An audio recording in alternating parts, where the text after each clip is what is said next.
Eu já quero chamar à frente o Rodrigo, o pastor Rodrigo.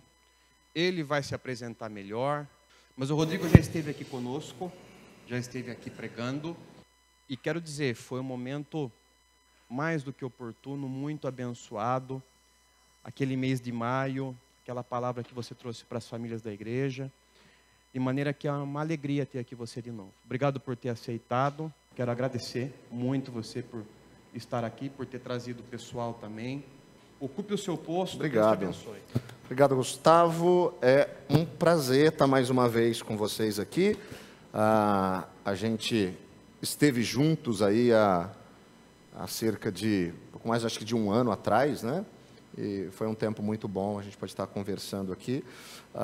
Como o Gustavo disse, meu nome é Rodrigo, eu sou pastor presbiteriano já há cerca de 10 anos. Tive o privilégio de plantar uma igreja na cidade de Jaguariúna. É muito gostoso agora ver os meninos que são de lá da igreja, são membros da nossa comunidade, acompanhando aí, tocando, fazendo esse tempo bom. Desde dezembro, né, de 2016, o pastor Carlos, que era meu auxiliar lá, assumiu. Esse ano eu estou aí com algumas atividades diferentes, com a questão do mestrado, fazendo algumas coisas para a nossa denominação dentro da área da comunicação também. Então, um pouquinho aí da correria do dia a dia, mas da alegria de poder aceitar esse convite e estar com vocês aí.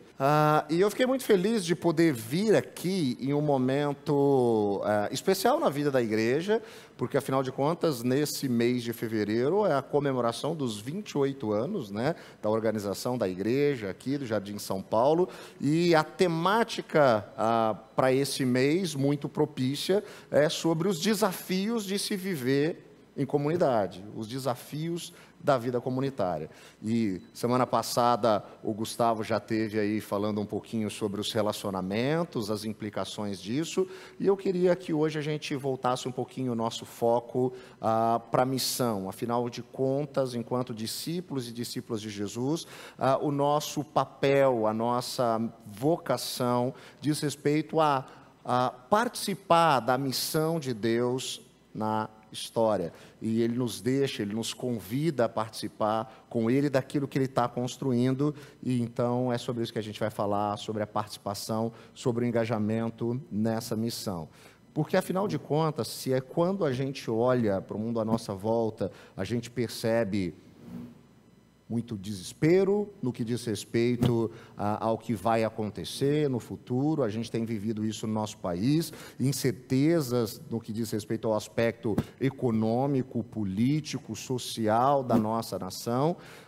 E enquanto discípulos e discípulas de Jesus, ou seja, agentes do reino de Deus na história, é nosso papel também zelar para que os relacionamentos, para que as situações no nosso país, elas também possam melhorar, elas possam também ter uma influência muito clara do amor de Deus, do cuidado de Deus. Talvez seja exatamente por isso que o pastor Bill Hybels costuma dizer que a igreja local, ela é a esperança do mundo. Porque se a igreja local é o ajuntamento de discípulos de Jesus, o ajuntamento de agentes do reino de Deus, que devem ser sal e luz na história, que podem fazer a diferença onde Deus os tem colocado, seja no trabalho, na faculdade, na escola, ela pode fazer a diferença no mundo. Dessa maneira, a igreja local, engajada na missão, entendendo o que Deus quer fazer nela e através dela, é a esperança do mundo. Passar um vídeo do pastor Bill Hybels falando exatamente sobre essa perspectiva da igreja como esperança do mundo. Matthew 16:18, Jesus said these words, I will build my church, the gates of hell will not prevail against it. 40 years ago in a college classroom, Dr. B used to exegete this verse, and he would say, students, you realize this is the only thing, building his church, this is the only thing that Jesus is doing since his ascension until he retrieves the church. He's not directing the angelic choir, they're singing fine without him. He's not fretting about the planets spinning out of their orbit. They're behaving nicely. He's not taking long naps or doing crossword puzzles. He's full-time focused attention 24/7 on building the church, the hope of the world. And he's building it in Singapore, in Sydney, in Mumbai, in Mexico City, in Shanghai, in Chicago.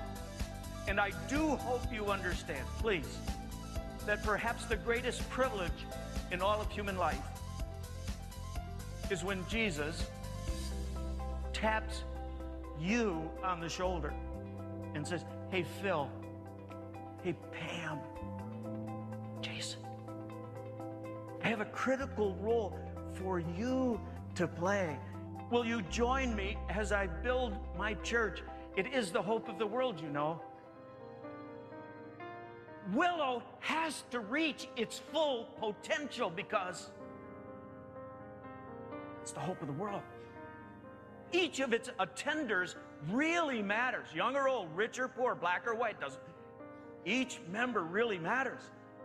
So we got to help every member find his or her spiritual gift because there's so much at stake. We got to have people with leadership gifts step up and lead all over the church. People with teaching gifts, teach. People with administration gifts, administrating. People with shepherding gifts, they got to start shepherding because there's so much at stake. People with gifts of giving need to start stepping it up and resourcing this church. It's the hope of the world.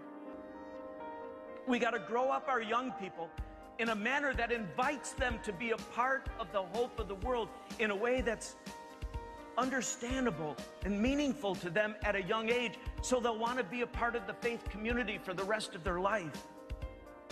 And we got to help every single church we possibly can, wherever it's located, whatever denomination, in whatever country, in whatever culture, because it's the hope of the world. The last move in this whole equation that's been happening for most of my adult life has been a question: will the local church be sustained until the end of time? Now, before you answer too quickly, I remind you that whole empires made up of hundreds of millions of people were thought to be permanent fixtures of history, and they're curiously absent from the landscape today. Entire colossal world empires gone. And what about multi-billion-dollar multinational corporations? Who would have thought that corporations with hundreds of millions of dollars of assets could just like evaporate? And they have. So why should we have any confidence that this thing we call the church can outlast empires and worldwide corporations? Maybe we just have to go back to the text we started with. I will build my church, and the gates of hell will not prevail against it. What should give us all confidence that the church will outlive and outlast every other organization and dynasty and empire is who is building it and who's regenerating it, who's recreating it from generation to generation, who is protecting it. And that's none other than Jesus himself, God's Son, second person of the Trinity, Savior and sustainer of the church till the end of time. The morning prayer of every sincere Christ follower should be, Jesus, this new day, I freshly commit myself to the role you have invited me to play as you are building your church in this world. We are the church, gang. And Jesus has invited every one of you to play a critical role in the building of his church. So please say yes. Say yes in new ways. Say yes and bring it instead of saying yes and not bringing it. And I have a conviction that none of us will ever regret any hour, minute, or second that we devoted to the role Jesus wants us to play in the building of his church. I think we'll only wish we had done more.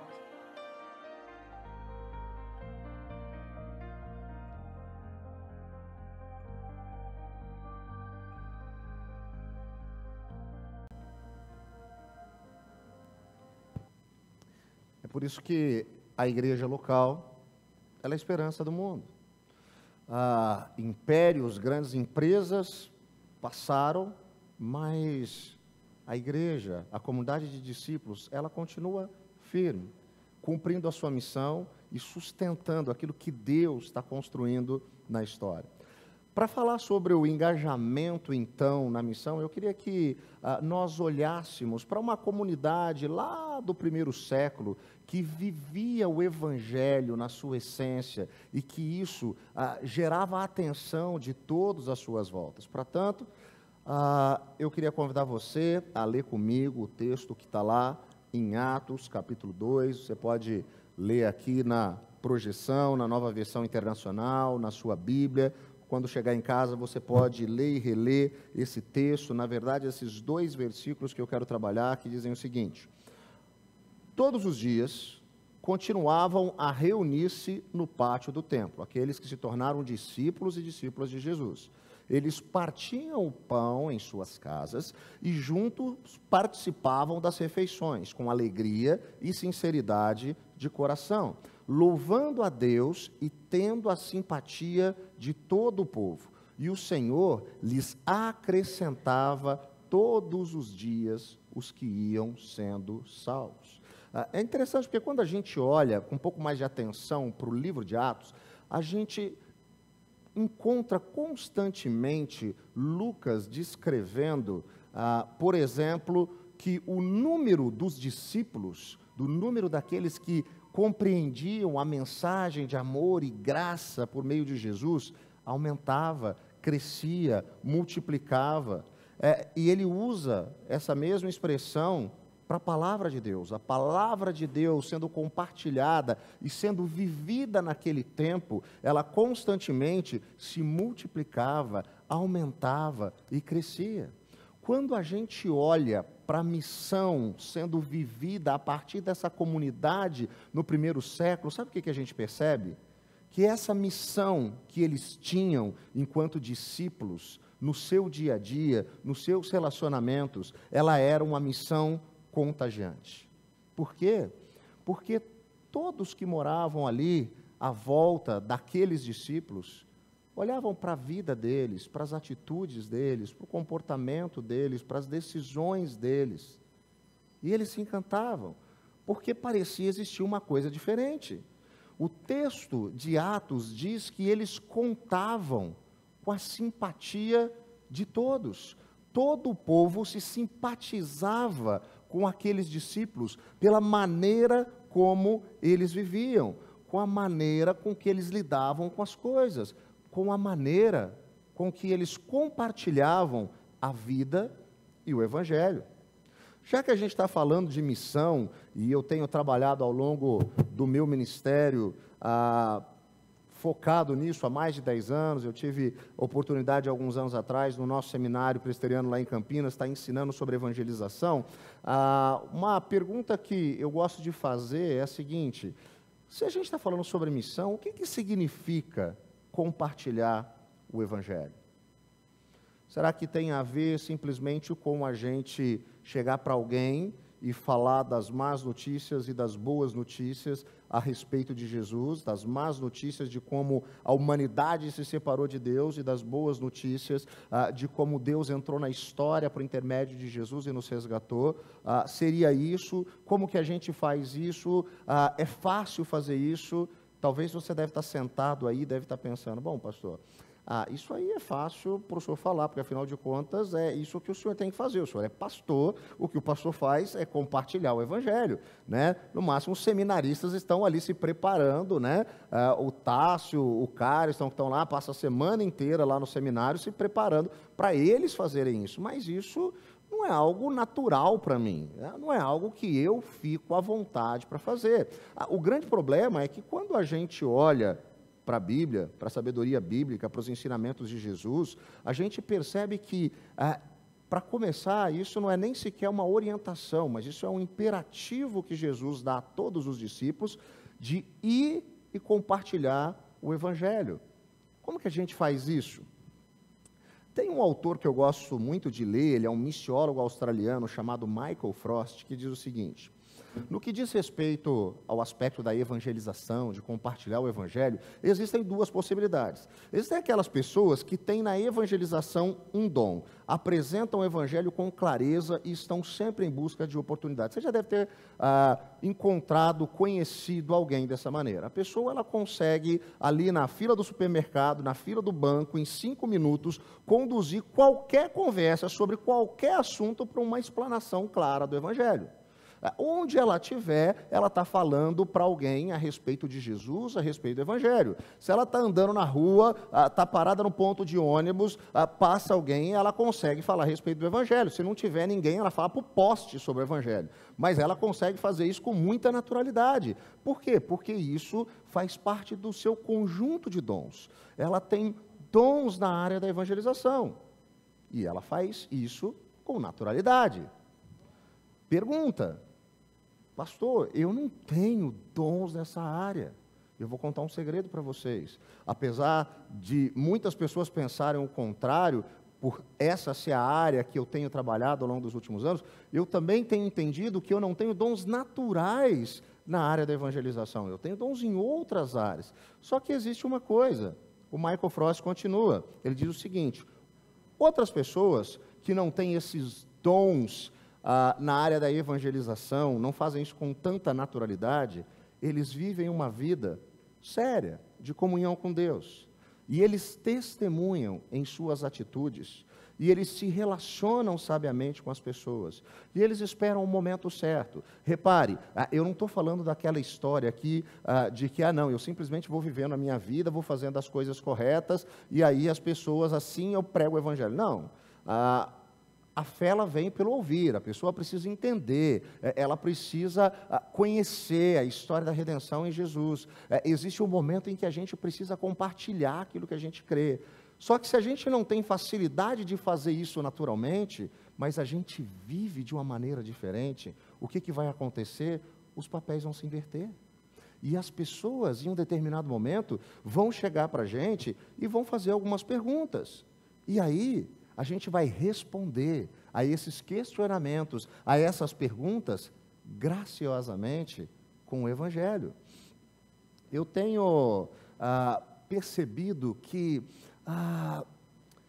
talvez viver o Evangelho seja a maneira mais efetiva de levar as pessoas à nossa volta a serem contagiadas por ele. Porque, muito provavelmente, a primeira versão da Bíblia que as pessoas leem são as nossas vidas, as nossas atitudes. Eu estava conversando outro dia com um pastor amigo, ele estava contando de uma experiência, ele estava num congresso mundial de missões, e ele encontrou nesse congresso com uma moça, uma mulher, que era líder de uma denominação, de uma igreja, que talvez vocês devem se lembrar, que é a igreja cristã copta no Egito, e vocês devem se lembrar porque há cerca de um ano atrás, inúmeros cristãos coptas foram mortos de maneira pública e mostrada pelo Estado Islâmico, e eles estavam vivendo uma perseguição muito grande, e esse amigo então questionou, já que eles estavam num congresso sobre missões, a essa mulher, líder de uma comunidade local no seu país, na sua denominação, como é que eles faziam para poder compartilhar o Evangelho. Como é que vocês cumprem a missão num lugar desse? Sabe o que ela respondeu? Vivendo o Evangelho, através de um estilo de vida que chame a atenção, principalmente com demonstração de amor, demonstrando amor, carinho, afeto pelas pessoas.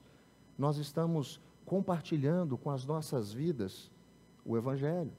Assim, eu queria trazer para você uma ideia bem prática disso, de como a gente trabalhar esse aspecto da evangelização, de participar da missão de Deus na história, compartilhando do amor com o qual nós também fomos amados em Cristo Jesus.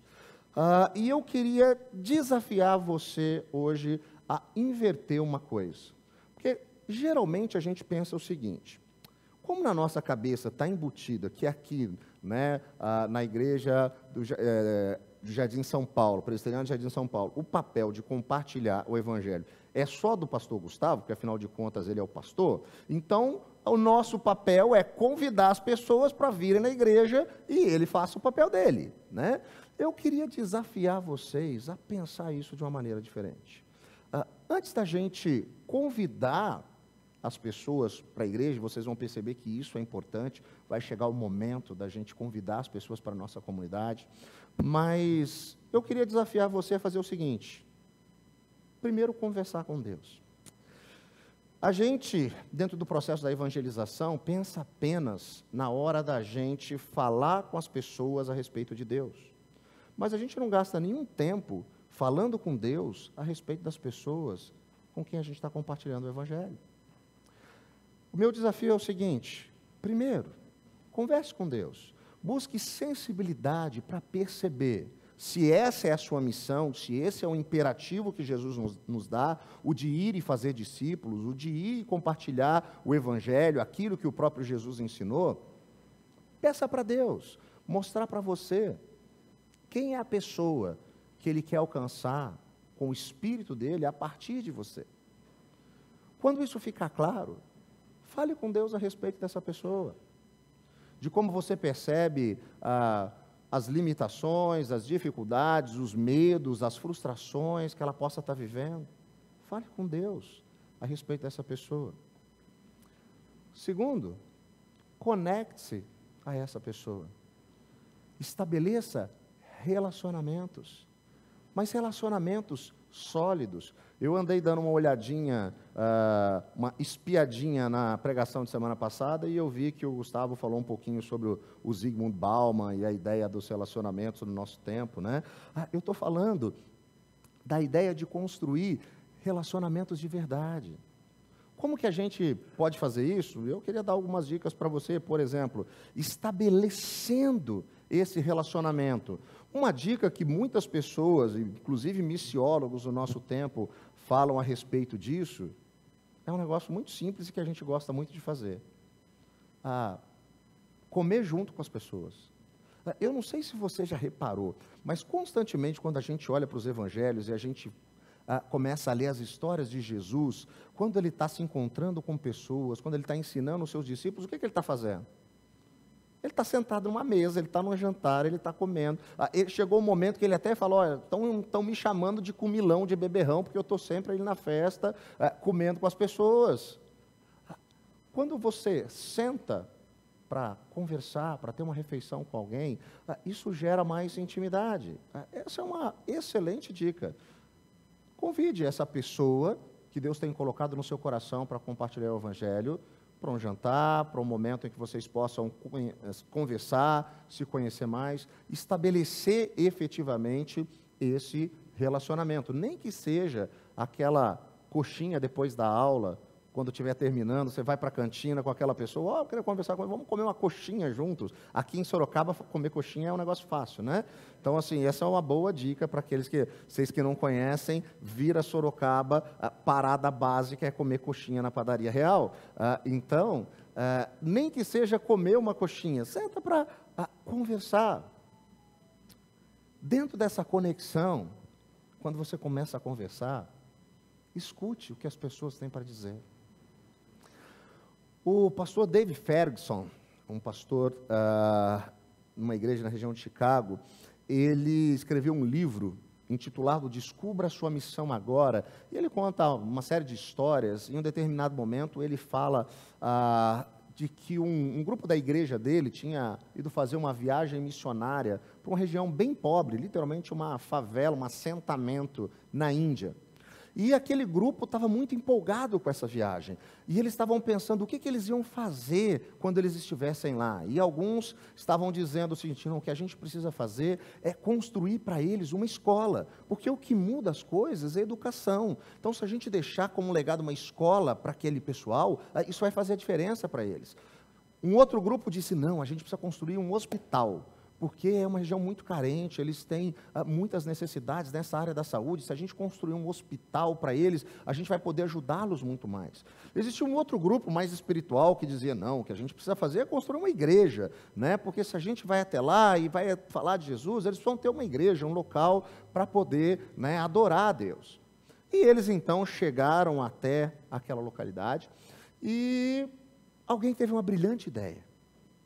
Que tal se a gente começasse a ouvir as pessoas para descobrir se elas precisam de um hospital, de uma escola, de uma igreja? E eles começaram a fazer isso. E sabe o que eles descobriram? Com quase todas as pessoas que eles conversavam, o que você mais precisa? As pessoas diziam, nós precisamos de um CEP, uma caixa postal, uma identificação. Como assim? Aquele lugar, para a gente entender na realidade brasileira, era literalmente um assentamento. Ele não existia para o governo, ele não podia receber nenhum programa de incentivo na área de saúde, na área da educação, nada do governo, porque aquele lugar simplesmente não existia.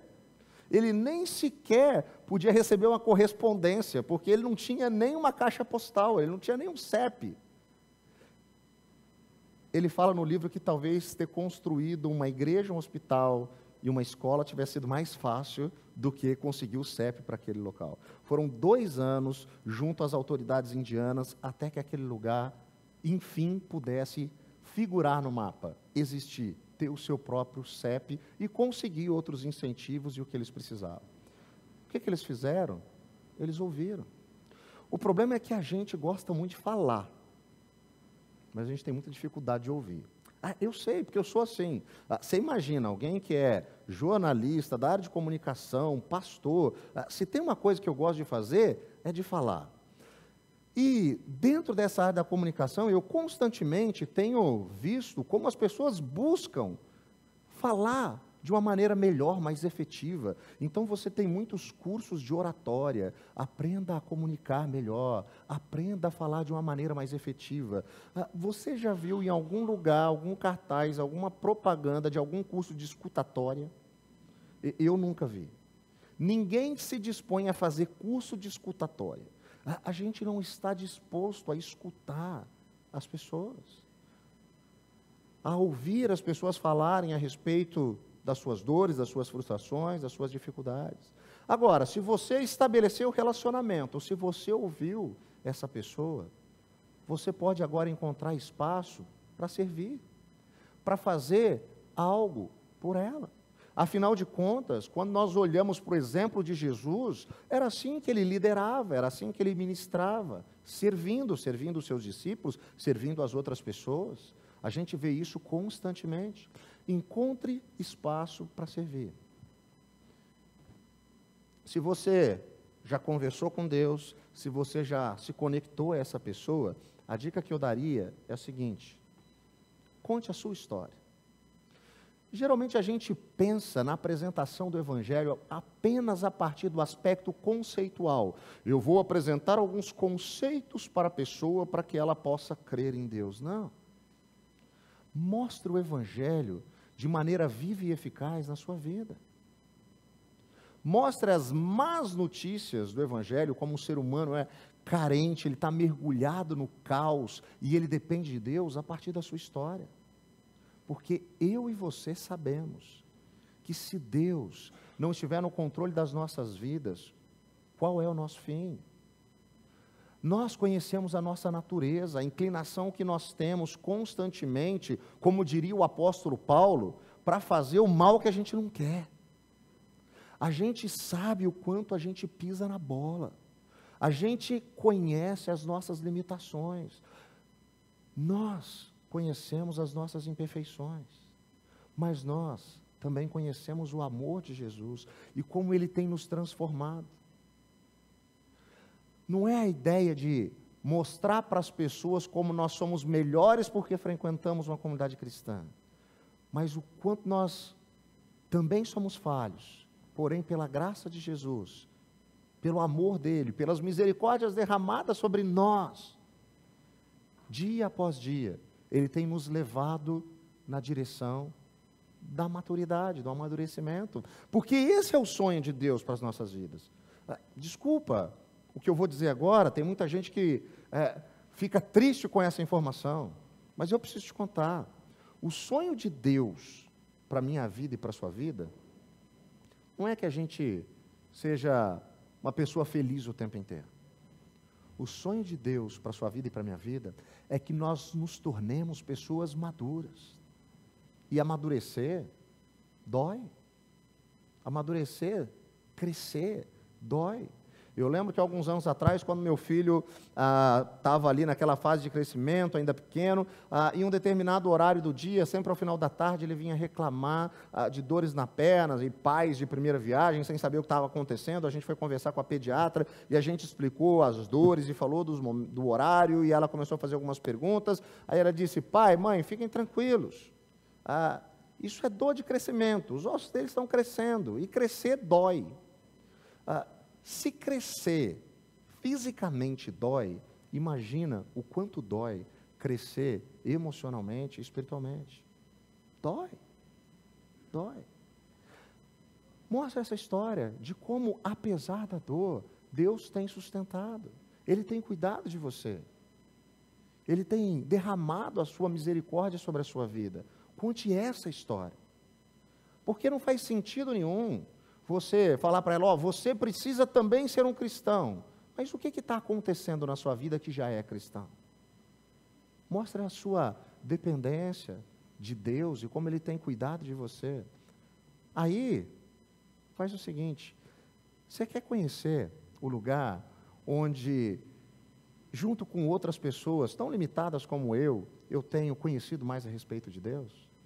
Eu tenho experimentado mais da boa, perfeita e agradável vontade de Deus, e eu tenho sido transformado a cada dia, a partir da renovação da minha própria mente, pelo próprio Deus.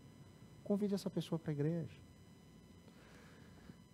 Essa missão, ela é contagiante, porque se o Evangelho é tudo o que a gente diz mesmo, ele vai fazer a diferença na vida das pessoas à nossa volta. Às vezes eu estranho, porque se a gente conhece um restaurante novo, que a gente vai e gosta muito, e a gente encontra um bom atendimento, uma boa comida, um bom preço, a gente sai dali, e a primeira coisa que eu faço é: eu preciso ligar para o Carlos, eu preciso falar para ele ir com a Fabiana nesse restaurante, eles vão adorar esse restaurante, vai ser ótimo, eles vão curtir bastante, e eu falo para ele lá. Eu não consigo entender quando eu encontro aquilo que traz sentido para a nossa existência, que traz plenitude para a nossa alma, razão para a nossa vida, que é a compreensão do amor de Deus através do Evangelho, de não querer compartilhar isso com quem está à minha volta, sofrendo, frustrado, e a única coisa que pode preencher o vazio que ele tem dentro do coração é o próprio Deus. Mas o texto de Atos continua, e eu percebo que essa missão, ela também é uma missão, além de contagiante, espontânea. Por quê? Porque ela tem a ver, não com a minha capacidade de convencimento para com as pessoas. Ela tem a ver com aquilo que Deus está construindo na história. E esse é um exercício que a gente precisa aprender. Porque evangelização, falar do amor de Deus, viver a missão, também tem a ver com dependência, com depender de Deus. Porque nós somos simplesmente instrumentos do reino dele na história, falando a respeito dele, mas quem vai fazer a diferença na vida das pessoas é o próprio Deus. Olha o que o texto diz: não eram os discípulos que pegavam e traziam as pessoas para dentro daquela comunidade cristã. Era o próprio Deus quem acrescentava, a partir do testemunho de vida deles, a partir da maneira como eles viviam o Evangelho. Mas quem fazia era o próprio Deus. Tem a ver com dependência, tem a ver com depender efetivamente dele. Porque, como o pastor Bill Hybels disse no vídeo que eu passei no início, é ele que está construindo. É ele que está edificando a igreja dele na história. O texto de Mateus vai dizer, Jesus falando para Pedro: você é Pedro, e sobre essa pedra, ou seja, a confissão de Pedro, o que Pedro tinha dito, que Jesus era o Cristo, Filho do Deus vivo, a partir dessa informação, que é central no Evangelho, eu vou construir, eu vou edificar, eu vou fazer acontecer a minha igreja. Quando a gente percebe isso, que Deus é que está agindo na história, isso traz uma tranquilidade ao nosso coração, dentro do exercício da missão. O próprio Bill Hybels, que a gente conheceu aí nesse vídeo hoje, um dos seus livros chamado Evangelismo, ele usa uma ideia que já é bastante antiga, intitulada de escala de Engels, onde ele fala assim: as pessoas, no que diz respeito à compreensão do Evangelho, é como se elas começassem a sua vida numa escala no número -10, no que diz respeito a se render ao amor, ao cuidado e à graça de Deus. E aí, ela de repente tem um vizinho que é um cristão, discípulo genuíno de Jesus, que vive a vida de maneira diferente, e ela começa a observar, e ela sai do -10 e vai para o -8. E aí, ela ganha de um outro parente que se tornou um discípulo de Jesus, um livro falando a respeito de Jesus, do amor de Deus, e ela começa a ler, e ela vai para o -6. E ela, então, se depara com a outra pessoa que está lá junto do trabalho dela e tem algumas ideias diferentes, e ela começa a questionar, e essa pessoa começa a dizer, ela está no -4. É claro, às vezes ela liga a TV, vê algum desses pregadores de plantão, ela volta para o -5, né? Mas isso vai acontecendo até ela chegar no -1. E num determinado momento parece que aquilo que estava encobrindo os seus olhos deixa de existir, ela percebe de fato quem Deus é, o quanto Ele amou, e ela se torna um discípulo de Jesus. Deus está construindo isso na vida das pessoas. Em alguns casos, a transformação, a percepção, ela parece que imediata, em outras, parece que demora muito. Por quê? Porque é um processo. E Deus está construindo isso na vida das pessoas. O próprio livro de Atos conta uma história de que o apóstolo Pedro chega em uma casa achando que ele ia ser o papel principal de falar a respeito do Evangelho. Mas Deus já estava agindo ali na vida daquelas pessoas, na vida daquela família. E aquelas pessoas estavam sendo transformadas. Deus está agindo na vida das pessoas à nossa volta. E Ele quer nos usar a partir daquilo que Ele está fazendo. Nos usar como instrumentos dEle na história, na vida das pessoas que Ele coloca à nossa volta. E isso vai acontecendo espontaneamente. Eu falei dessa escala para que isso tire de nós um peso, porque algumas pessoas olham para a evangelização como um fardo que elas carregam. Porque se eu falar para a pessoa, então eu tenho que contar quantas pessoas que eu já converti, que eu já levei a Jesus. Não. Eu estou participando daquilo que Deus está construindo na vida delas. Por último, essa missão, ela é uma missão desestabilizadora. Ela desestabiliza, sabe o quê? Estruturas à nossa volta. Quando a gente olha para essa comunidade que estava nascendo e crescendo em Jerusalém, e que discípulos estavam ali compartilhando do amor, da graça de Deus, a gente percebe algumas coisas acontecendo. Por exemplo, Pedro e João foram presos pelos líderes religiosos ali de Jerusalém, e eles foram proibidos de falarem a respeito de Jesus. A gente conhece também em Atos a história de um dos diáconos da igreja, chamado Estevão, que por falar a respeito do Evangelho, foi preso, julgado, condenado e morto por apedrejamento. O crescimento ali na igreja que estava nascendo em Jerusalém, não gerou apenas um problema de superlotação nos encontros, não cabia, precisa fazer um culto em outro horário, precisa comprar mais banco para a igreja, não era só isso. Ele gerou um desconforto, um impacto nos sistemas que dominavam a cidade. Os líderes religiosos ali ficaram bravos com aquilo que estava acontecendo, por isso Pedro e João foram presos, por isso Estevão foi morto.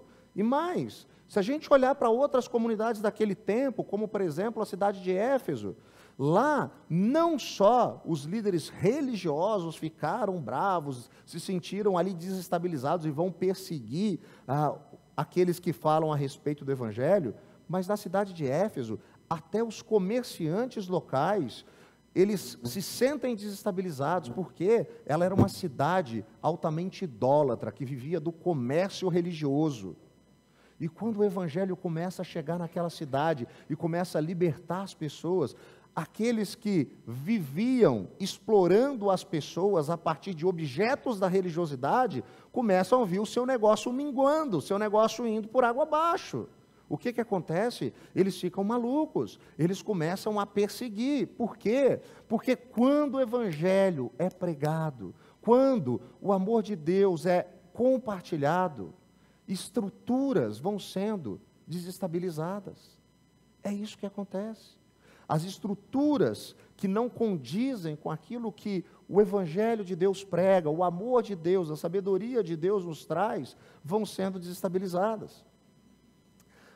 Alguns anos atrás, em 2009, a revista Época lançou uma edição especial muito interessante, e eu, na ocasião, inclusive, guardei essa revista, porque a ideia dessa edição especial foi, a partir de uma série de pesquisas e de perspectivas, se estabelecia um quadro de como seria o Brasil dentro de um determinado período.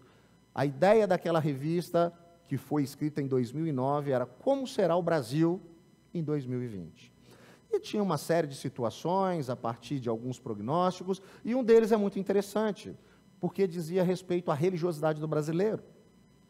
E por conta do constante crescimento daqueles que se dizem evangélicos, a revista Época, em 2009, fez a previsão, a profecia, de que 2020 seria o ano da virada, o ano que no Brasil se teria um número de evangélicos maior do que metade da população, mais do que 50% da população brasileira em 2020, segundo as estimativas, seria evangélica. E eles então começam a tentar pintar um quadro. Como seria um Brasil com mais de 50% de evangélicos? E é interessante, porque eles começam a fazer perguntas em diversas áreas. O que pode mudar em um Brasil mais evangélico? E aí eles tentam imaginar como seria a educação nesse Brasil com mais de 50% de evangélicos. E eles começam a dizer, bom, os evangélicos gostam de ler a Bíblia, para ter acesso à Bíblia, precisa se valorizar a escolaridade, talvez melhor educação, a família é uma prioridade, então é capaz de ter menos divórcios, os lares desfeitos vai diminuir, álcool e drogas, evangélicos geralmente não bebem, né? Nem se drogam, então o consumo vai cair. Aí eles chegam, e a violência? Não, mas é incerto se um Brasil mais evangélico será menos violento. Eu até achei interessante essa abordagem deles, porque se Jesus é o príncipe da paz, em tese, né, o que era para acontecer, se você tem um número grande de discípulos, é que se tornasse menos violento. Mas a grande questão aqui, não só na área da violência, mas em qualquer área, seja no quesito da corrupção ou de qualquer outra esfera, é que não importa o número de frequentadores de igreja, o número de pessoas que se dizem evangélicos. O importante é como tem vivido aqueles que são alvo da graça de Deus. Por quê?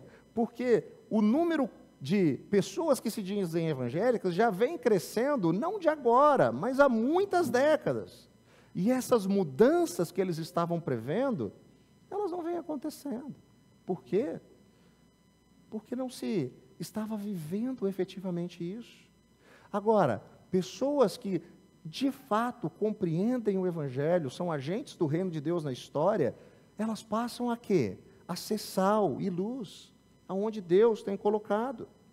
E elas vão então subverter as estruturas que proliferam o mal. O desenvolvimento de uma comunidade efetiva a partir do entendimento da missão, ele deve desestabilizar tudo e todos à sua volta, tudo aquilo que não caminhe para o centro da vontade de Deus. Por exemplo, advogados cristãos, discípulos e discípulas de Jesus, eles vão incomodar a sociedade quando eles não aceitarem fazer transações ilegais.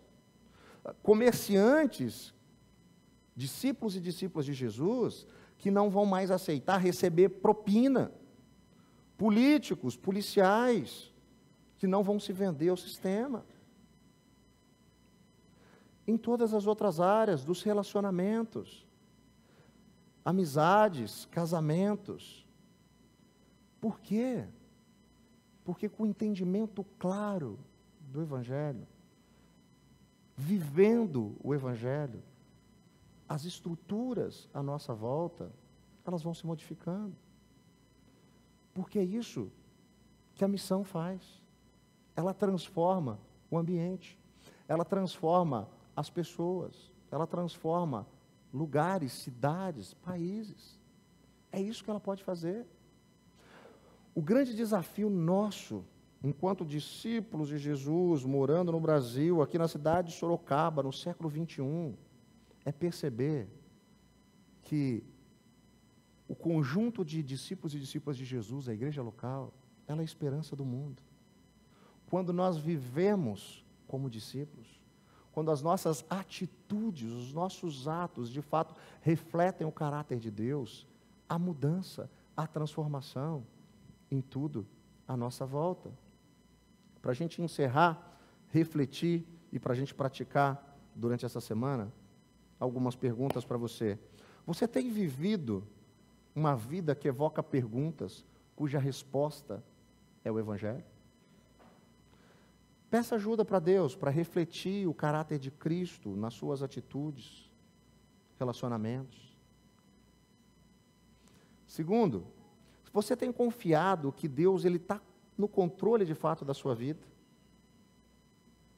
Busque sensibilidade para perceber como Ele quer te usar na vida das pessoas que Ele tem colocado ao seu redor, aonde Ele tem te colocado. Por último, você tem sido perseguido por caminhar na direção da vontade e preceitos de Deus? Tem sido difícil? Mas repare, eu estou falando não daquela inconveniência, porque tem gente que chega para mim e fala assim, pastor, eu estou sendo perseguido porque eu sou crente. Eu falo, não, você está sendo perseguido porque você é chato e inconveniente, é diferente. Aquele cara que está querendo mostrar o erro de todas as pessoas e não consegue enxergar o seu próprio erro. Eu não estou falando disso. Eu estou falando daqueles que são perseguidos por viverem o Evangelho.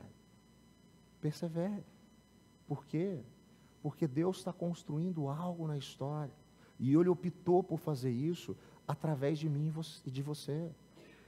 A missão que nós temos na história é a missão de Deus, que Ele resolveu compartilhar comigo e com você. Ele está reconciliando o mundo para com Ele, uma vez que tudo foi desconectado e o caos se estabeleceu por conta do pecado. E Ele escolheu fazer com que eu e você tivéssemos o ministério da reconciliação. E Ele quer nos usar na história, nessa direção. Queria convidar você a fechar os seus olhos, eu quero orar pela sua vida. Deus de graça, muito obrigado pelo seu amor, pelas suas misericórdias que se renovam sobre nós a cada manhã. Obrigado, Deus, porque Jesus é aquele que entrou na história para nos salvar, para nos reconectar novamente contigo. Isso muda, transforma a nossa razão de ser, de existir. Que esse entendimento, ó Pai, da nossa dependência do Senhor, que pode trazer plenitude para a nossa existência, nos leve a compartilhar do Teu amor, da Tua graça com aqueles que o Senhor tem colocado ao nosso redor, à nossa volta, que possamos ser efetivos nos nossos relacionamentos, vivê-los de maneira sólida, e que dessa forma o Seu Evangelho possa constranger corações, transformar vidas. Deus, eu peço que o Senhor use cada pessoa, cada família aqui presente no dia de hoje, para subverter estruturas malignas à nossa volta, que oprimem o pobre, que oprimem aqueles que não têm condições. Que o Senhor possa nos usar para fazer a diferença nisso, em todos os aspectos, na violência, mas também na política. Que aonde o Senhor tem nos colocado, seja no trabalho, na escola, na faculdade, possamos nas nossas atitudes refletir o seu caráter, no nome de Jesus. Amém e amém.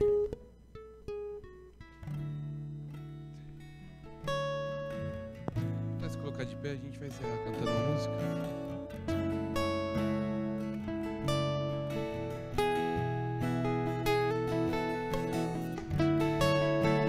Todos necessitam de um amor perfeito,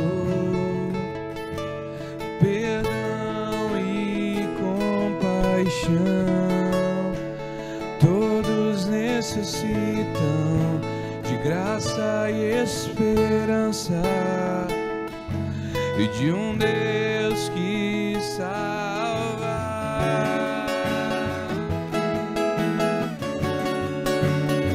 Cantamos Cristo move as montanhas e tem poder pra salvar, tem poder pra salvar para sempre, com toda a salvação. Jesus a morte venceu, sobre a morte venceu.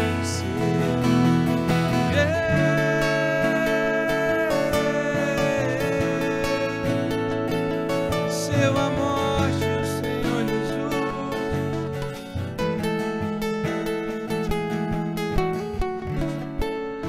me aceita com os meus medos, falhas e temores,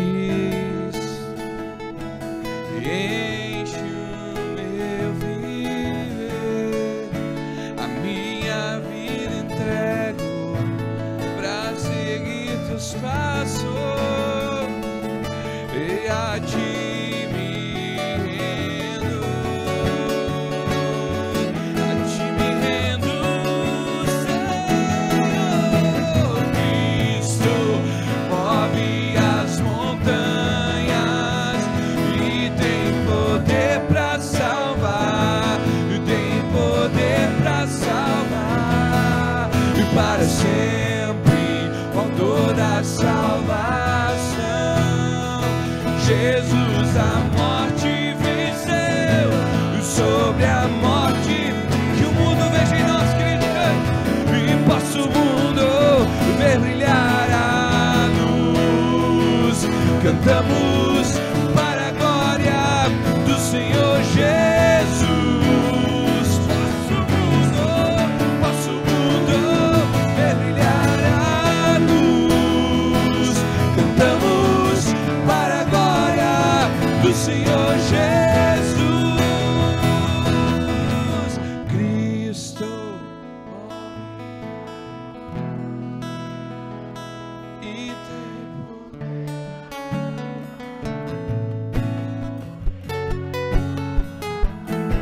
e para sempre, por toda a salvação.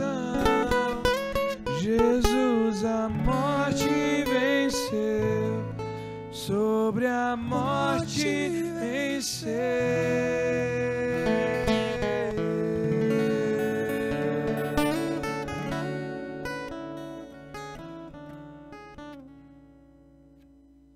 Quero agradecer ao pastor Rodrigo pela presença, por ter compartilhado a palavra de Deus aqui conosco.